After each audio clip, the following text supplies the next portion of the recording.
ಹೌದು. ಆ, ಅವರ ಮೊದಲನೇ ಸಿನಿಮಾದಲ್ಲೇ ನಾನು ಪಾತ್ರ ಮಾಡಬೇಕಾಗಿತ್ತು, ಶ್ರುತಿ. ಆದರೆ ಆ ಸಮಯದಲ್ಲಿ ನಾನು ಬೇರೆ ಸಿನಿಮಾ ಒಪ್ಕೊಂಡಿದ್ದೆ. ಹಾಗಾಗಿ ಅದಾದ ನಂತರ ಭಾಳಷ್ಟು ಸಿನಿಮಾಗಳಲ್ಲಿ ಕಾಂಬಿನೇಷನ್ ನಾನು ಮಾಡಿದ್ದೀನಿ. ಅವರ ಜೊತೆಯಲ್ಲಿ ಮಾಡಿದಂಥ ಸಿನಿಮಾಗಳು ಎಲ್ಲವೂ ಸಿಲ್ವರ್ ಜೂಬ್ಲಿ ಆಗಿದೆ. ಅದು ತೆಲುಗುಗೂ ಕೂಡ ರೀಮೇಕ್ ಆಗಿದೆ, ಆಗಲೇ ಆಗಿದೆ. ಈಗಲ್ಲ, ಆಗಲೇ. ಈಗ ಪಾನ್ ಇಂಡಿಯಾ ಅಂತ ಇದ್ದೀರಾ ಎಲ್ಲ, ಆಗಲೇ ಪಾನ್ ಇಂಡಿಯಾ ಆಗಿದೆ ನಮ್ಮ ಸಿನಿಮಾಗಳು. ಡಾಕ್ಟರ್ ರಾಜಣ್ಣ ಅವ್ರ ಸಿನಿಮಾಗಳು ಮೊದಲೇ ಪಾನ್ ಇಂಡಿಯಾ ಆಗಿಬಿಟ್ಟಿದೆ ಅಲ್ವಾ.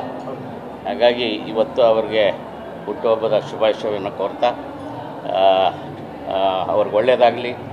ಈಗ ಮತ್ತು ಇನ್ನು ಅವರ ಮಗಳು ಕೂಡ ಸಿನಿಮಾ ಇಂಡಸ್ಟ್ರಿಗೆ ಬಂದಿದ್ದಾರೆ. ನಾನು ನೋಡಿದಾಗ ಸಣ್ಣ ಮಗು, ಈಗ ನಾಯಕ ನಟಿ ಯಾರಿಗಿಂತ ಏನು ಕಮ್ಮಿ ಇಲ್ಲ. ಆದಷ್ಟು ಬೇಗ ತೆರೆಗೆ ಬರಲಿ ಅವರ ಮಗಳವರ ಸಿನಿಮಾ ಕೂಡ ಅಂತೇಳಿ ಆಚರಿಸ್ತೀನಿ.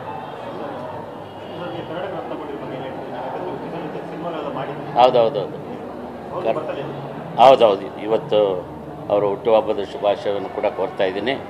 ವಿಷ್ಣು ಸರ್ ಅವ್ರ ಜೊತೆಯಲ್ಲಿ ಶ್ರುತಿಯವರು ನಾವು ಎಲ್ಲ ಕಾಂಬಿನೇಷನ್ ಮಾಡಿದ್ದೀವಿ.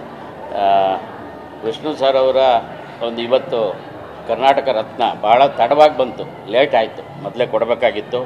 ಆದರೂ ಕೂಡ ಅವರ ಒಂದು ಪ್ರತಿಭೆಯನ್ನು ಅಗಾಧವಾಗಿ ಅವರ ಪ್ರತಿಭೆ ಗುರುತಿಸಿದ್ದು ಲೇಟ್ ಆಯಿತು ಅಂತ ಹೇಳ್ತಾ ಇದ್ದೀನಿ. ಆದರೂ ಕೂಡ ಅವರು ಕೊಟ್ಟಿದ್ದು ಭಾಳ ಸಂತೋಷ ಆಯಿತು ಅಂತ ಹೇಳ್ತೀನಿ. ನಮಸ್ಕಾರ.